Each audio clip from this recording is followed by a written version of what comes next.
Hey friends, and welcome back to the Rewind podcast of Forward Church. Join us each week as we take a look back on Sunday's message and dig a little deeper into the conversations with those who are teaching across our sites at Forward. We want to invite you to be part of the conversation too. So if something we're talking about on Sunday morning sparks a question in you, head to our website, forwardchurch.ca/ask us, and submit your questions there. And we're going to do our best to engage with those questions in this space. With that said, let's jump in and get started.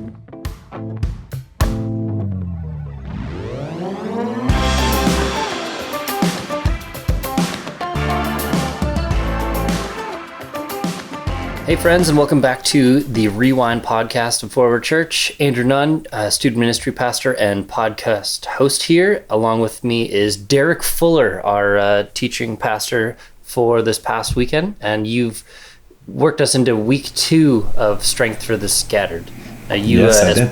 As we were chatting, you said you wanted to clean up a mess from last week and clarify some heresy or something like that. Not quite. But I know in our conversation last week, Andrew, you and I spent some time camped out in that area of identity, and you brought up Tim Keller's name, and Tim has been super influential in my thinking about identity. He's helped to give structure, I guess, to some of the things that I've wrestled through over the last 10 years. So I think Tim deserves any credit for anything that I say about identity.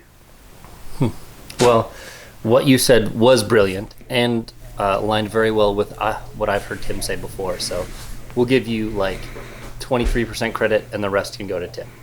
Sounds good. All right. Sounds fair. Give me 23% credit for remembering things. That's probably... I heard a wise pastor once say, creativity is the ability to forget where you stole something. So you just had the unfortunate circumstance of remembering and then coming back to it. So you talked this past week about hope, and I felt like that was incredibly timely. So why don't you start us off by just sort of giving us the overarching, what do you want people to walk away with? Give us the Cole's notes or the Derek's notes from this past week. Yeah, here's the Cole's notes, or everything in a nutshell. As Christians, we are going to experience everything that everyone else in this world experiences, which is not necessarily what you'll hear in some churches. And there are churches that will tell you that coming to Christ means that if you believe enough, you'll be rescued from pain and suffering and all of those things that we encounter on this earth. That is not the words of Jesus or the words of the writers of the New Testament. Especially in Peter. Peter is clear. We will come up against all the same struggles and difficulties that everybody else faces in this world. So that's not what separates us. Yeah, it's not their teaching and it's not their experience either, right? Like, yeah, I don't know. You could follow Jesus and be like, no, that's going to lead me directly towards freedom when it led him to the cross. Yeah, and listen, we just a couple of weeks ago, we're sitting with Peter when Jesus told Peter, hey, somebody's going to lead you to a death that you don't want to go to. And that's what's going to be the case if you follow me. So just a heads up.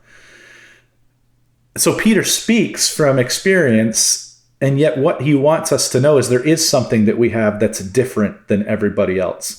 And that is a sure hope that doesn't change. And it's not hope like we talk about hope. Hope has a very different connotation in our vernacular, in the way that we speak. It's about a wish generally when we talk about it.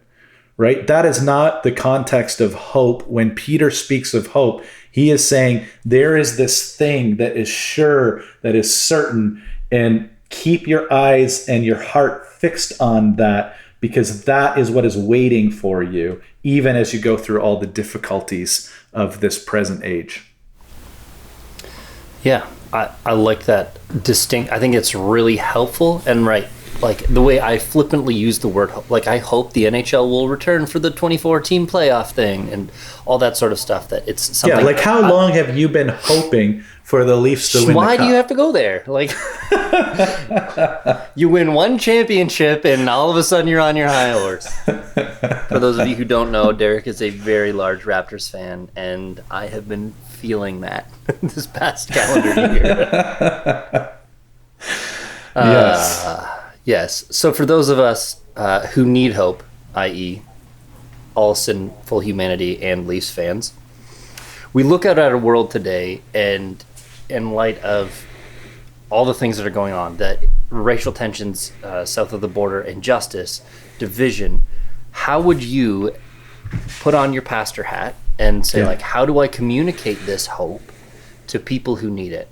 Think evangelistically, first and foremost, and then for those, I think you mentioned a little later on, those of us who just need a re-gospeling of our hearts, which again, I think is a Tim Keller sentiment. Yeah, either that or Jeff Vanderstelt, one of those two guys. Here's what I would say. The hope of the gospel is that hope doesn't depend on me. And this is where I started talking about hope in every other religion or irreligion is dependent on my accomplishments and achievements. So if I am a Muslim, my hope rests on my ability to fulfill the 5 pillars consistently, right? And then hopefully when I stand in front of Allah, he will say, okay, you've been good enough. And every other religion outside of Christianity says your hope rests in what you do, in what you accomplish. And in our secular hope, as I said on Sunday, it's often rooted in our performance. It's rooted in the things that we will achieve or accomplish, or the goals that we will achieve or accomplish that will bring the fulfillment, that will bring us to happiness. And sooner or later, we fail in those. Sooner or later, there's a goal that we don't achieve or accomplish. And then, or we find out that even when we achieve and accomplish those things, it's deeply unsatisfying. There's a satisfaction that lasts for a moment, but then my heart feels hollow and I'm looking for something else. And so this living hope that's found in Jesus is that Jesus accomplished all that was necessary for us to come into a right relationship with God. And God is our hope. Being present with him is our hope. Being in relationship with him is our hope. He's the sure fixed point. And ultimately in scripture, it says it's a new heaven and new earth that we will inhabit with him for eternity. And then it's given to us most clearly at the end of scripture in Revelation 21, as John is writing what he sees, right? He says in Revelation 21, then I saw a new heaven and a new earth, for the first heaven and the first earth had passed away, and there was no longer any sea. I saw the holy city, the new Jerusalem, coming down out of heaven for God, prepared as a bride beautifully dressed for her husband. And I heard a loud voice from the throne saying, look, God's dwelling place is now among the people, and he will dwell with them. They will be his people, and God himself will be with them and be their God. And I just go to these words time and time and time again. He will wipe every tear from their eyes. There'll be no more death or mourning or crying or pain, for the old order of things has passed away.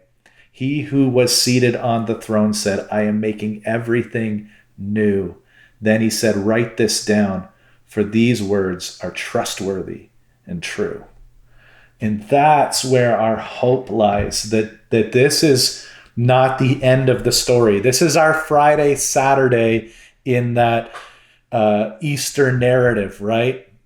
But the Sunday that's coming, that day is when God will make all things new and all things right, and all the pain and suffering of this world will be undone. Just as you were speaking there, a few things really hit for me. First, you sort of said, hey, we in this world experience everything that everybody else does. And there are groups in Christianity that would say that's not the case. And what I kept thinking is they are trying to achieve an eternal hope here and now, that, that tension of the already, that Christ has already accomplished those things, but we have not already received them in full, or we've not yet received them in full. That's they're claiming something that is true, but it's not true yet. Yes. Right? And I think we need to recognize that. I think the prosperity gospel is attractive because our hearts long for that. Yeah. And God promises us that, but we're trying to achieve that in an illegitimate and unhealthy way. Like when you hear somebody say, if you believe in Jesus, you will be healed, that is true. Correct. The nugget of truth is there. The part that is untrue is that they say that you will be healed now, you will be healed in this world. Yeah. And the thing is, even if you are healed in this world, you're still going to die. You're still going to get sick again. You're still going to die, right? The real promise is that you will be healed one day. Whatever you're struggling with, whatever your sickness is, however your body is broken, you will be given a new body. Mm-hmm. And it will be perfect for all eternity. Yeah. That will be your experience, and that will never be taken from you. Another thing, that's a better hope, right? Like that's a better hope. Yeah, it's less of a Band-Aid solution, right? I think you said in your Easter meditation this past year, right? Like, what happened to everybody who got raised from the dead in the Bible? They all died again, aside from Jesus, right? Like, who wants to die twice? I'm not signing up for that. Once is good enough for me. That's my plan anyhow. You'd mentioned earlier, as you were sort of like saying, like, hey, other religions, like, it's about what you can accomplish and what you can achieve and how you do that. And that's just sort of an unsteady foundation to build your hope on. The one thing I kept thinking of is I have some friends who are not followers of Jesus, and they're the kind of people who are just the, like annoyingly energetic achiever kind of people who are just like, I'm going to start this business and it's going to do great. And they put their hope in these things, but they seem to be like achieving it way more than I have seen anybody else do that.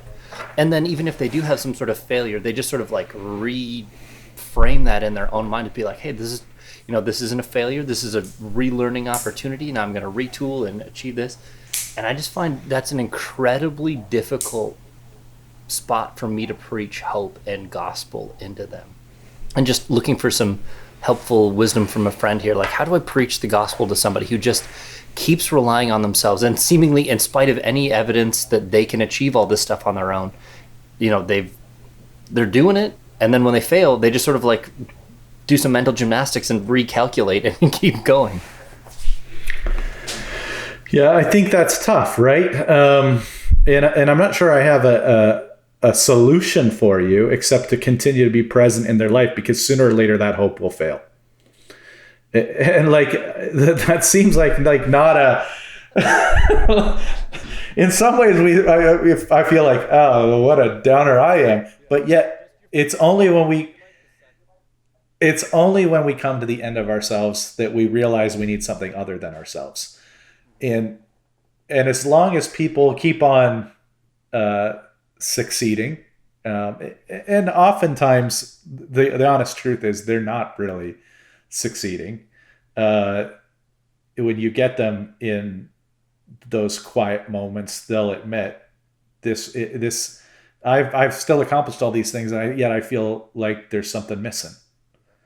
Well, that something missing is Jesus, because that's who you were created to be in relationship with God. And Jesus is how we do that, how we come into relationship with him. And as long as that's not in your life, there's always going to feel like there's something missing. Yeah. And I'm close enough to... go ahead, Andrew. I was going to say, I'm close enough to like be able to see those things, but they're not at the spot where they can see those things, right? That I can say like, hey man, like there's an unhealthy engine driving this, and you need to feel, validated, or like you've got hope or worth in something else. And no matter how many properties you own or, zeros you have in your bank account, right? Like it's never going to be enough. And I've watched the up and down of that, but just that resistance to the gospel, I just find super disheartening as somebody. I think the answer is we keep sowing seed. That's all that we can do. And again, not to be a downer here, but there's all through scripture, when we look at what Jesus has to say, he calls it the narrow gate, not the wide gate, right? He talks about 4 different types of soils that seed land on, but only one of them really bears fruit. And I just have to think that we have to recognize that there are going to be people who will hear the good news and choose to reject it. And it's not my job to make somebody a Christian or to get somebody regenerated. My job is to bring them the gospel, pray mightily for them, and then leave the Holy Spirit to do the work that he does. Yeah. I've heard it said that our job is faithfulness, his job is fruitfulness, right? Like, correct. He bears the fruit. Yeah. Yeah. And then as we look at the reality that we're all going to come to the end of ourselves, right? No matter what it looks like on the outside, we're all going to come to that end of ourselves, and our hope needs to be built on something steady. I just kept asking myself as you were preaching, like, so what does that look like practically? What does it look like to endure, sickness, pain, suffering, hardship with that hope, right? Like, I know I've got that hope, but how is that going to make a tangible difference in somebody's life? Yeah. You started with the question of all that is going on and swirling around in the world around us right now. And I just, and I admitted this in our staff prayer time that you were in with me this morning, that I just feel stretched thin, right? And I thought about those words, grieved or crushed. And my soul feels a little grieved and crushed. And if all I had to look at was this world, I'd kind of just be at the point where I'm ready to throw in the towel on stuff. Because I just look at the mess that we're in as human beings, and how we've been going through the same messes for millennia. And I just say, this is just it. There's no way to get out of this. This is who human beings are. We hurt each other, we degrade each other, we split into factions, we divide. But it's the hope of knowing what Jesus does and accomplishes in people's lives. It's the hope of the gospel that brings the capacity for reconciliation and forgiveness and humility and empathy, and recognizing that sooner or later, all of this will come to an end and it will be undone. That allows me to move out of that place of paralyzation, right? Of saying, well, it is what it is. Well, it is what it is, but it isn't what it is going to be. And so it allows me to move forward when my wheels feel like they're just ready to get stuck in this world. It doesn't change necessarily the circumstances around me in the middle of it, but it changes my perspective to help see it in a fresh light. And I would say, like, maybe on the other, yeah, that's helpful. But I was thinking sort of on the other end of the spectrum, you can do what the old church saying is, you can be so heavenly minded that you're no earthly good, right? That you, how do we maintain that balance of saying, like, I want the hope to drive what I do today, not the hope that would disengage me from the world, right? Because, when you look at things like racial injustice and, political systems that seem to oppress people and all the things that we're dealing with today, it can be, I feel a lot like you're feeling, overwhelmed and under-resourced for it. And my instinct is always to just check out, right? Turn on the Netflix, just, well, God will bring this all, right? He made a promise, we can trust in that. But how do we not default in the other direction either? I actually think that hope of knowing what is to come, it's not demotivating, but motivating. So Jesus says, store up for yourselves treasures in heaven, right? It's the fact of knowing that there is a place coming where that will last, that allows us to focus our energies on the things that matter here. One of my favorite characters, individuals from history, is William Wilberforce. I've read probably 3 biographies on Wilberforce. He just fascinates me. Here's a guy who was on the fast track to political power in the most powerful empire in the world in the UK. And God grabs a hold of his heart, and he has a conversion and experience where he comes to Jesus. He has this come to Jesus moment, right? His pastor is John Newton, who is the hymn writer of Amazing Grace, who was a former slave trader himself. And one of the things that Wilberforce wrestles with is, should Wilberforce, he's trying to decide whether he should leave politics and enter into the ministry. And Newton convinces him that the greatest impact that he will be able to have is to stay in politics, but focus on making a change. Now, here's the reality for Wilberforce. If he was focused on this world, if his hope had lied here, he would have continued in politics and focused all of his energies on becoming prime minister, which is what he likely would have done. In taking up the cause of seeing racial justice and ending slavery in the British Empire, he was throwing away his political future, but he could do so in knowing that what he would accomplish in justice being done would last into eternity, right? Yeah. And so it was the hope that he had in eternity, in what was to come, in storing up treasures in heaven, that freed him to have the courage to discard what he would have done if he was living under a you only live once or live your best life now type of idea. If you live with a philosophy of life that says, this is my only life, I'm going to live it to the full, you won't live for the things that matter.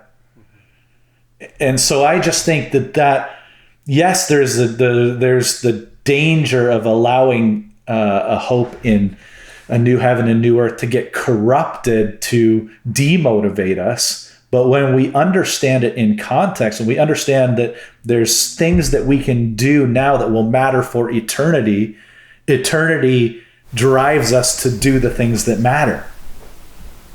Yeah. Are you familiar with Michael Todd from Transformation Church? No. He's a pastor, I believe, somewhere in Florida, an African-American guy. And he said, I've been asked a lot recently about racial reconciliation. And, my answer is it's going to happen, right?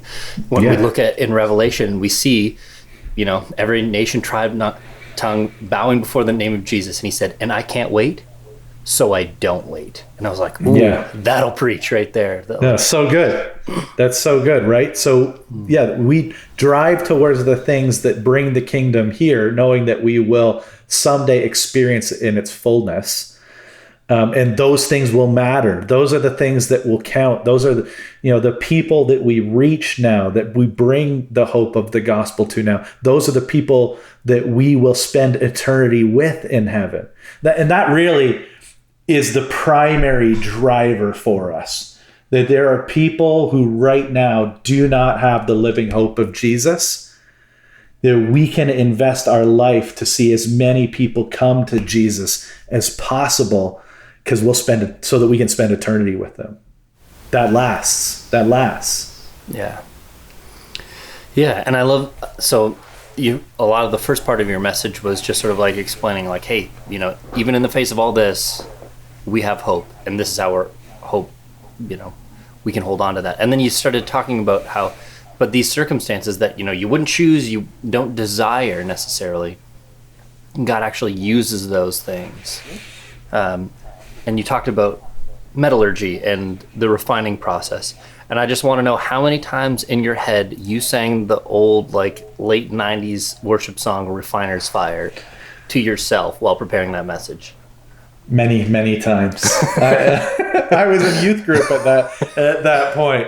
Yeah, so 100%. and then in Bible college, I'm sure we sang it like once a chapel. So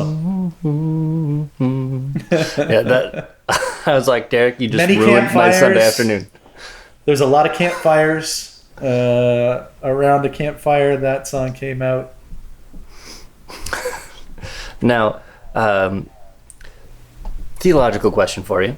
Out of the whole Refiner's Fire conversation here, would you consider the sufferings we're experiencing a grace? Is that the grace of God that he would, in fact, allow us to suffer those things in order to refine us?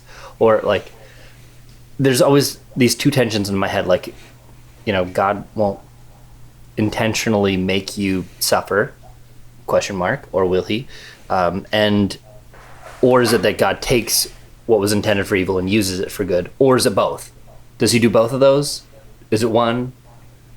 So pastor me, Derek. So we had this conversation, Amanda and I, in our own house on Sunday afternoon. That was Amanda's question that she was kind of wrestling with.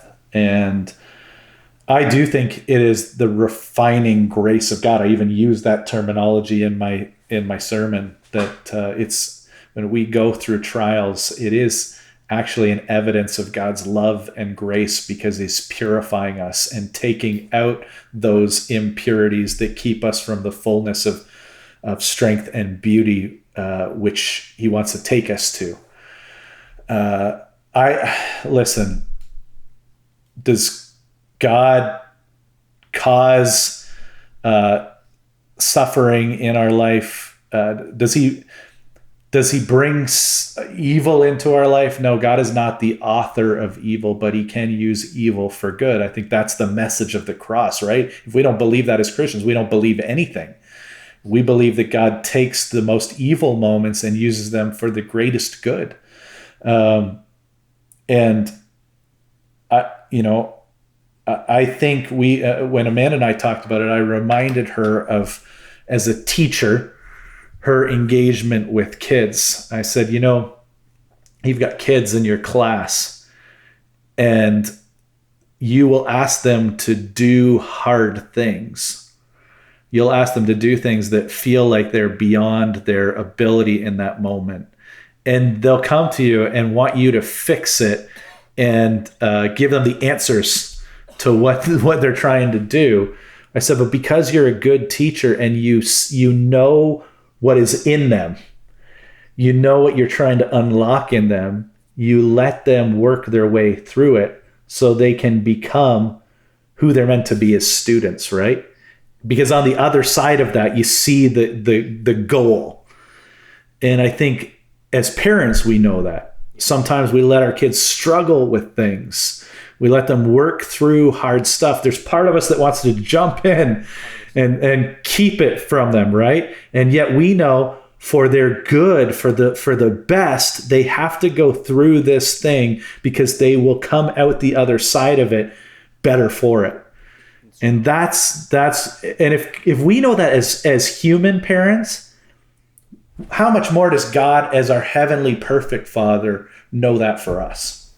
Mm-hmm. Yeah. So, just to recap the theology of the conversation, you would say, in no way God brings evil into our life. Would he bring difficulty? I think he allows evil. He's not the author of evil, right? So if we look at Job's the perfect example for this, right? Right. Satan's the author of evil. Yeah. He's the one. My counterpoint would be. Yep. Yeah. Sorry, our audio freaked out there for a second. My counterpoint is Paul, that God would inflict blindness on him for the purpose of refining him to use him for ministry. So I don't think he inflicts anything that's evil, but it's certainly a difficulty. It hurts. No, for sure. And I think God leads us into difficulties at times. Don't get me wrong about that. I'm just saying he's not the author of evil. He doesn't force us into sin, those type of things. All right. I'll land with you in that spot too. Okay. You've convinced me. Again, he allows us. He allows the second person of the Trinity to go to the cross, which is evil, right? The cross is evil. Even just from a human perspective, removing the scope of what is happening as Jesus Christ hangs on the cross. The cross itself is an evil instrument. Yeah, absolutely. Yeah, I think in evil we probably can't, thousands of years later, really comprehend or understand. Yeah. So that's all the official questions I have for you. Wondered if there's any last words of hope that you wanted to leave us with as we, reflected on. There's a lot going on, and even as people of hope, we need that friendly reminder from time to time of the hope that we have and how to navigate this world with hope. Any parting pastoral advice for us here, Derek? Yeah, we all need hope, and we all will find hope in something. I think one of the things that suffering and struggles do is it exposes the areas where we have placed our hope in things that aren't worthy of the hope we've placed in them. And it exposes the idols of our heart, right? So when we encounter those times, let's refocus our hope on the things that don't change, the hope that is waiting for us, kept in heaven through Jesus Christ. And if you're struggling today and you're in a spot where you just feel without hope, we're here. We'd love to talk to you. You can reach out to us, email us. If you want to just contact the office broadly, forward@forwardchurch.ca. If you want to contact myself, it's Derek F, DERIKF @forwardchurch.ca. Andrew Nunn, Andrew N @forwardchurch.ca. And we would love to talk to you and encourage your hearts and point you back towards the hope that's found in Jesus. Mm-hmm. Yeah, so I think that's where we end. We love you, friends. I would pray that the hope of Christ would fill your hearts, and we can't wait to see you again in person and to talk to you again next week. Until next time.